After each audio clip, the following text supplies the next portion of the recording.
Nakakita ka na ba ng saga-saga o rosary P? Batid mo ba ang mga natatangi nitong gamit at bisa? At kung gaano ito kaepektibo? Hello, what's up? Your best here.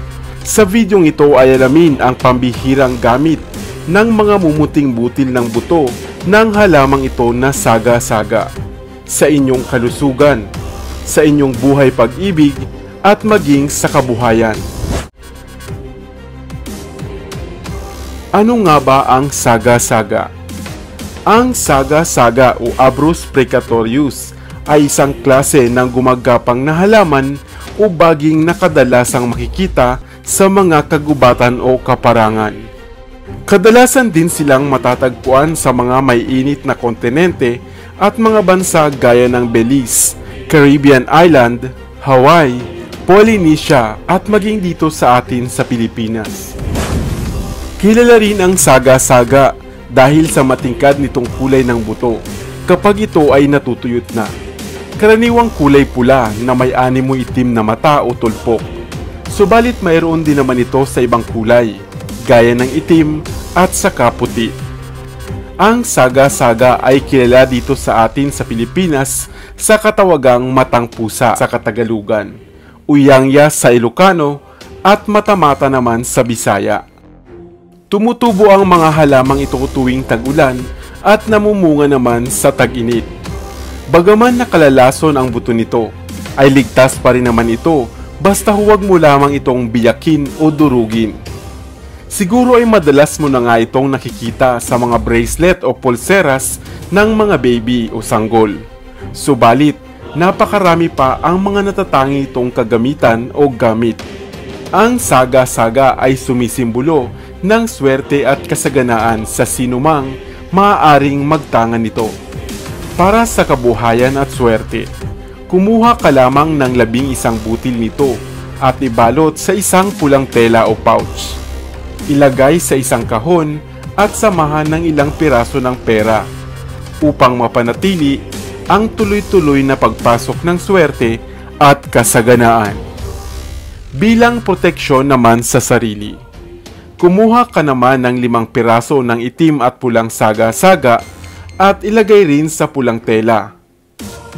Ilagay ito sa pitaka o sa bag bilang proteksyon sa mga itim na salamangka o inkantasyon at upang makontra nito ang mga kulam, barang at mga masamang elemento sa paligid. Bilang proteksyon sa mga baby o sanggol, kumuha ng 11 piraso ng itim na saga-saga. Ibabad ito sa sariwang gatas ng kalabaw o ng baka at holy water. Ibalot din ito sa pulang tela pagkatapos at maaari mo nang gawing pangontra ng inyong baby. Maaari mo itong isabit sa kanyang paa, sa pulsuhan o idikit sa kanyang damit. Gamit ito ay maaaring makaiwas siya sa mga bati, palipad hangin, balis at mga bad elements sa paligid. Para naman sa kasaganaan sa buhay at sa inyong pamilya, maglagay ka lamang ng 101 piraso ng pinagsama-samang pula, itim at puting saga-saga at isama ito sa haligi o foundation ng inyong tinatayong bahay upang maging masaya at masagana ang magiging buhay ng titira sa bahay na ito. Para naman sa pag-ibig, kumuha naman ng 5 piraso ng saga-saga. Ibabad ito sa pulot o honey, kasama ang isinulat na ngalan ng inyong natitipuhan o naiibigan, upang magsilbi itong gayuma o kaya naman ay pampatatag ng isang relasyon o pagsasama. Para naman sa trabaho, maaari kang gumawa ng bracelet o kwintas na yari sa saga-saga. Makakatulong ito upang tumaas ang iyong kumpiyansa sa sarili at upang lumakas ang iyong dating sa mga pagpupulong, interview o debate man. Ngayong batid mo na ang iba't iba nitong mga gamit, saan mo ito balak gamitin? I-share mo naman yan sa comment section sa ibaba.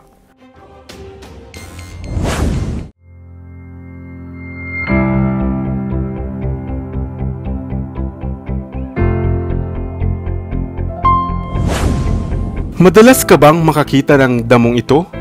ang damo na kung tawagin ay mangkit. Batid mo ba na ang klase ng damong ito ay maraming pakinabang, ngunit bakit nga ba sa kabila nito ay lagi nila itong iniiwasan? Hello, what's up? Your best here. Sa videong ito ay kilalanin ang isa na namang halamang damo na kung tawagin ay mangkit. Madalas iniilagang damo na marami palang gamit. Kaya kung pamilyar ka sa damong ito ay panoorin mo ang videong ito. Ang dalupang, kulutan o mangkit ay isang uri ng damo sa parang at madalas makikitang tumutubo sa mga gilid ng kalsada sa mga probinsya o sa mga bakanteng lote. Madalas na tumataas ang damong ito ng hanggang 3 metro at mayroong mga dahon na kakaiba ang hugis at kulay rosas na bulaklak. Subalit mas kilala ang mangkit dahil sa mga bunga nito na animoy bola at dumidikit sa damit kung iyo itong masagi. Ngunit bago natin pag-usapan ang pampaswerte nitong taglay, ay isa-isahin muna natin ang mga benepisyo nito sa kalusugan ng tao. Batid mo ba na ang mga ugat, dahon at bulaklak nito ay marami palang pakinabang? Sa bansang Africa, ang mga bulaklak at dahon nga nito ay kinakain nila. Dito naman sa atin sa Pilipinas, ang ugat nito ay atin ngang pinakukuluan at ginagamit na lunas sa mga sakit at kati-kati sa balat. Maaari ring gamiting lunas sa dysenteria, pananakit ng buto, at sa tonsillitis. Itinatapal rin sa sikmura ang dinurog at pinais na sariwang dahon ng mangkit. Maaari mo naman itong itapal sa mga kagat ng insekto, kagat ng ahas, at ilang mga sugat sa balat. Sa Nigeria, ito nga ay ginagamit din nila na panlunas sa diabetes. Subalit maliban sa mga benepisyong ito ay isa ring pampaswerte ang halamang damong mangkit. Kung sakali raw na mayroong dumikit na mga bunga ng mangkit sa inyong suot-suot na damit, lalo na nga sa mga divinong araw tulad ng mahal na araw o Biyernes Santo o sa araw ng Biyernes, ay kunin mo ito at ilagay sa pulang tela. Pagkatapos nito ay ilagay mo ito sa ilalim ng iyong mga paninda upang maging pang-akit at pampaswerte. Sa tulong ng pampaswerteng ito ay madali mong mapapaubos ang iyong mga paninda tulad ng mga prutas at mga gulay. Subalit lagi pa rin po nating tatandaan na ang lahat ng mga pampaswerteng ito ay gawin lamang nating gabay. At huwag pa rin nating kalimutang tumawag sa may kapal. Sana ay may bago kang natutunan sa videong ito. Iwan ka naman ng comment sa comment section sa ibaba. I-like at i-share mo na rin para naman sa kaalaman ng iba.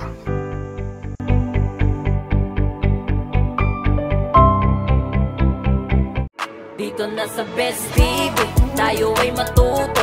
Utak mapuno ng bagong kaalaman. Dito na sa Best TV, tayo ay lumibot. Lihim na mundo ay ating matuklasan. Dito yan sa Best TV. Dito yan sa Best TV.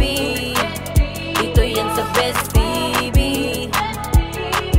Sapagkat lamang ang laki may alam. Dito yan sa Best TV. Tara bes, sabay-sabay tayo na matuto. Pagkat dito sa mundo lamang ang siyang marunong.